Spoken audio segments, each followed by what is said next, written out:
අතර බැසගත්තද නැද්ද කියන එකෙන් හොයන්න බෑ මේ ධර්මයේ මාර්ගයේ ඉස්සරහට යනවා කියලා. ඒක යනවා කියලා තේරෙන ඒක තමයි මේ හිත සුකුම වෙන එක දැනෙනවා. හිත සුකුම වෙනක දැනෙනකොට බැසගත් නැති බව දැනෙනවා. ගෙනලා ඒක දැනෙනවා. ගිනි ගන්නවා නම් දැනෙනවා. ගිනි ඔව් ගන්න ඒ නැත්නම් සුකුමයි. ඕකයි තියෙන්නේ. දෙකම බැසගත්ත නැති දෙකම අදාළ නැහැ. ඔව් සුකුම ඒක ස්වභාවය ෆීල් ඔව් ඒක වුණාම වරද. ඒක බැසගත්තද නැති ඒවා අදාළ නැහැ. ඕක වරදගෙන තියෙන මෙන්න මෙහෙමයි. දැන් ඇත්තටම මෙතන ගින්නක්නේ බැසගෙන කියන්නේ ගින්නක්. ඔක දැන් බැසගෙන කියන හොයන්න බෑනේ. බැසගත්ත කියන්නේ ගින්නක්. ඉතින් හැමතැනම මේක දෙයක් වෙන එක ගින්නක්. එතකොට සුකුම ගින්න නැති වෙනකොට සුකුම ස්වභාවයක් තමයි එන්නේ. එතකොට සුකුම ස්වභාවය වෙනකොට තමයි බැසගෙන නැති බව අන්න අසු වෙන්නේ. එතකොට ඕක දැනෙන එකක්. ඕක වෙනම මේ හොයන එකක් නෙමෙයි. මේක දැන් අර නිකන් අර ඕපපාතික උඩින් ඇවිල්ලා බහැලා වගේ බැසගෙනද කියලා හිතන්න යනවා. එහෙම එකක් නෙමෙයි. තමන්ගේ අභ්‍යන්තරය තමන්ට ධර්මයේ මතුවලා එනකොට සිතුවිලි මේ සත්‍ය දකිනකොට නේද? එතන අරණහස දැන් එයා බැසගත්තා කියලා එන්නේ ඒක එන්නේ එයාට පරණ සිතුවිලිත් තියනවානේ මේ කාලේ පස්සේ ඉස්සර වගේ මං ඉස්සර බැසගත්තා දැන් බැස ගන්න එයාගේ අර කම්පයා වෙන එක වෙනවනේ අරණහස කම්පයා වෙන එක වෙනවා කියන්නේ සිතුවිලි අනිවාර්යෙන් මයින්ඩ් එක තමයි කම්පයා වෙන්නේ නැත්තම් එයා බැසගත්තද නැත්ද කියලා ඔය එකක් ඔක්කොටම එන්නේ ඔය ඔක්කොටම හේතුව ඇත්තටම මයින්ඩ් එකෙන් හොයන එක. දැන් ෆීල් එකේදී මේක ඇත්තටම ආසවක්ෂ ඥානය කියන්නේ තමට දැනෙනවා ටික ටික දිය වීගෙන යනවා ගින්න. ගියේ සුකුම ස්වභාවය මතුවීගෙන යනවා. ඕක දැනෙන එකක්. ඕක තමයි ඔය මේ අවුල් කරගෙන තියෙන්නේ. මේ මයින්ඩ් එකෙන් හොයන්න යනවා. අර අර අභ්‍යන්තරයෙන් අර දැනෙන ස්වභාවය. දැනෙන ස්වභාවය දැන් සිතුවිලි වලින් බැසගත්තේ නැත්තම් අර දැනුමෙන් අර බනහන දැනුමෙන් මේ දැනුමෙන් හොයන්න යන එකෙන් තමයි මේ අම්මලා අමාරු වැටලා ඉන්නේ. එතන මයින්ඩ් එකේ නෑ එපා කිව්වට මයින්ඩ් එකේ ඉන්නවා නම් කරන්න දෙයක් නෑ ඔය වෙනවනේ ඒකයි වෙන්නේ ඒක අර වරද්දගෙන තියෙනවා ට්‍රැක් එක යන පාර දිශානතිය. ඒ කියන්නේ දර්ශන ඥානය තුළ ඇත්තටම මෙතන අර මෙතන අර සත්‍ය දකිනකොට අභ්‍යන්තරයෙන් මේ හැම දෙයක්ම ගිනිගන්න ස්වභාවය, දියගෙන ස්වභාවය ආසක්ෂ ඥානි කියව ඕක තමයි දැනෙන්න ගන්නවා. ඒක දැනෙන එකක්. දැන් මේ ඒක ඇත්තටම කිව්වොත් මේ අම්මලා මේක හිතන්න යන එකක් තියෙනවා. ඒ විඤ්ඤාණ මායාවේ අර දැනෙන එක හොයනවා. විඤ්ඤාණ මායාවෙන් දෙනවා අර හිතන හින්ද දෙනවා. හිතන හින්ද දෙනවා දැන් බැසගෙන කියලා. හිතන හින්ද දෙනවා දැන් බැසගෙන නැහැ කියලා. ඊට පස්සේ එයාටම හොයාගන්න බෑ ඇත්තටම බැසගෙනද නැද්ද කියලා. ඇත්තටම අර දර්ශනය තුළ දැකින ධර්මයේ හරියට පිරිසුදු වෙලා එනකොට මිනිහ වෙනකොට මේ කිසිම තැනක අර ගිනි ගන්න ස්වභාවය නේ දිය වෙලා කියලා සුකුම ස්වභාවය මත වෙන එක දැනෙන එකක්. ඒක හිතන්න යනවා. දැන් මේ දැන් ඕන වෙලා තියෙන මම නිවන් දක්කන්න. දැන් මම ඉඳලා මම නිවන් දක්කන්න යනවා කියන්නේ මයින්ඩ් එකේම තමයි. ඒක තමයි මේකට හේතුව. ඒ කියන්නේ ඉස්සල්ලාම අර දර්ශන ඥානය තුල සක්කාය දිට්ඨි ප්‍රහීන වෙන තැන මෙතන මම කියලා කෙනෙක් නැති බව. දැන් අසන්තිත් ගොඩක් අත්තර මේක පොඩක් පරිස්සම් වෙන්න ඕනේ. කියන්නේ අසන්තිට අපි මුලින් ඉඳන්ම කියනකොටත් කිව්වේ ඒකයි. දැන් අර මම නැති බව, කෙනෙක් නැති බව, අර දෙයක් නැති බවට අසන්ති බණ කිව්වා. කෙනෙක් නැති බවට කියුනේ නෑනේ. අසන්තිට තේරෙනවද? ඔතන ලොකු වරදක් වුණා. ඒ වරද මේ අම්මලා ගාව තියෙනවා. එහෙමයි ආරෙනස් ඇත්තට ඒක ඔව් ඒක ලොකු වරදක්. ඒක නිසා තමයි අර එක දැඩිව කිව්වේ අසන්තිට එකපාර.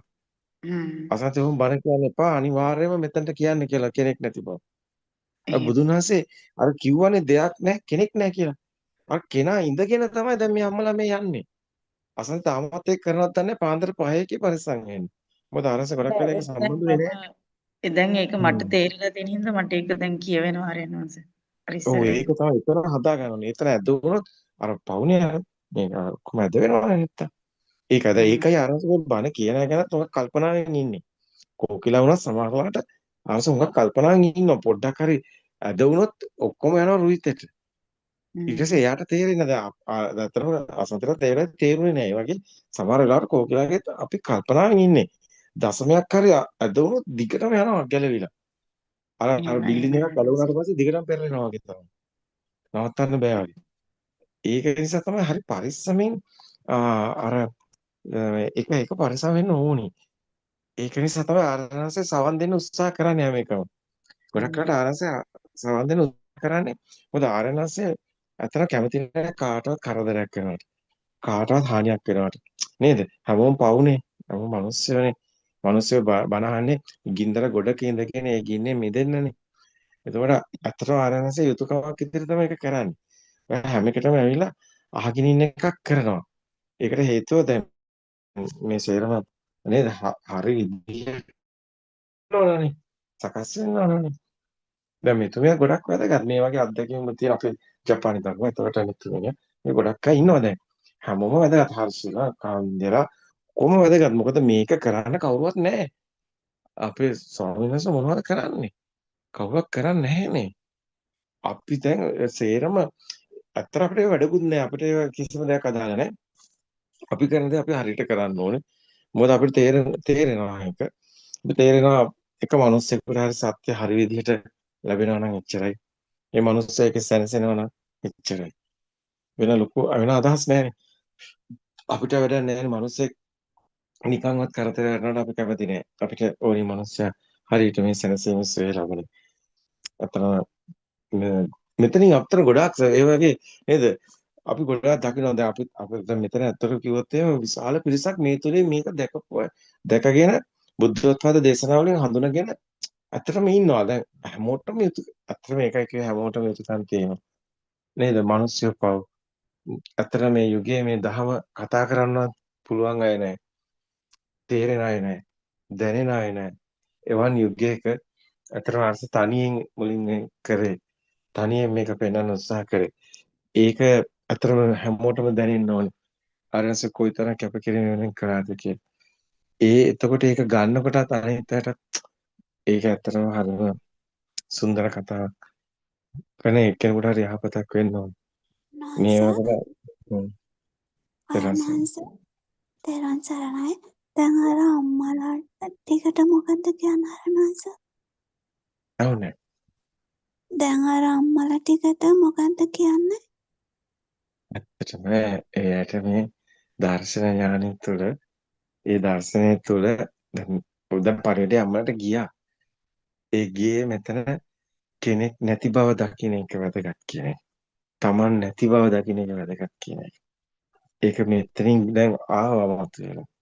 මේ හැම එකකින්ම ආවේ මෙතන කෙනෙක් නෑ අම්මා එතන ඇත්තටම මෙහෙම කෙනෙක් ඒ අම්මලට ඒ අම්මලා ඉඳගෙන කෙනා නිවන් දක්කන යන එකක් ඔකේ තියෙනවා. ඒ අම්මලා කියන එකේ. ඒ හැමතැනම කෙනා ඉන්නවා. හැමතැනම මයින්ඩ් එකක් තියෙනවා. ඒක දැනෙන්නේ නැහැ මෙතන අභ්‍යන්තරයෙන් ඇත්තටම එයා නැති වෙන ස්වභාවය. එයාම නැති වෙලා කෙනා නැති වෙලා ඒක ඇත්තටම පළවෙනි තැන ඉඳන්ම කෙනා නැති වෙන තැන තියෙන්නේ. ඒ විතරක් නෙමෙයි. ඒ විතරක් නෙමෙයි ඊටත් වැඩි ඒක තියෙනවා කතා.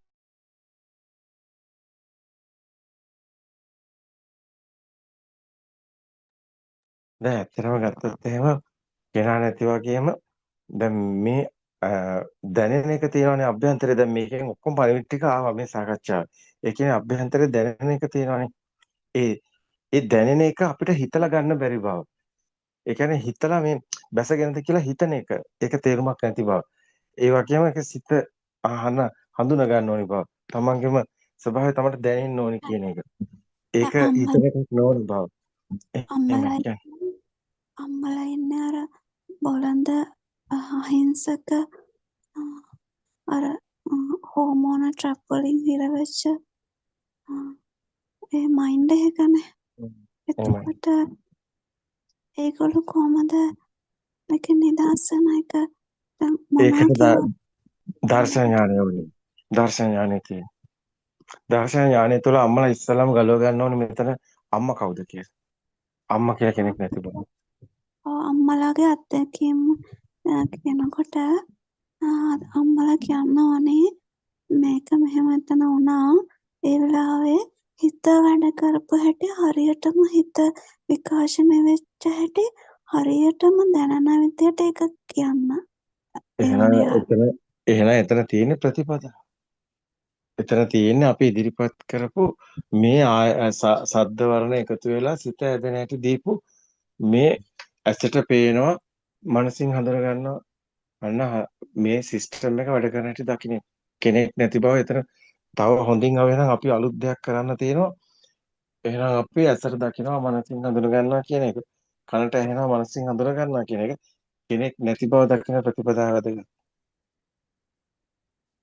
ඒක වැදගත් වෙනවා දැන් අපි අවුරුදු ගාණක් ඔක කළානේ අපි 2009 ඉඳලා 2015 වෙනකම් අපි අපේ රටින් කියවුණා රෑ එළි වෙනකම් අපි සක්මන් කරලා තියෙනවා රෑ එළි වෙනකම් මේක පුහුණු වෙලා තියෙනවා අවුරුද්දක් පුහුණු වෙලා තියෙනවා ඒක වෙන මොකක් කළා නෙමෙයි කළා තියෙන්නේ මේ අපි අපි අපි අපි තමයි එදිනෙදා කටයුතු කරනකොට මේක ඇත්තටම කියන්න ඕන සනල මහත්මිය ඇත්තටම ආරණ්‍යස කියන දන්නේ නැහැ ගොඩක් අය ඒ කියන්නේ විදිනකොට වටපිට බලනකොට කතා කරනකොට කන්න යනකොට මේ ටැප් එකට යනකොට ඇඳුම් පරිහරණය කරනකොට හැම තැනම මේ ඇස මේ කන මේ ශබ්දේ මේ ආලෝක හැඩතලයේ ඇසට කැමරාව වගේ ෆොටෝ වදින හැටි ශබ්දේ හැසෙන හැටි කෙනෙක් නැති බව ක්‍රියාවලිය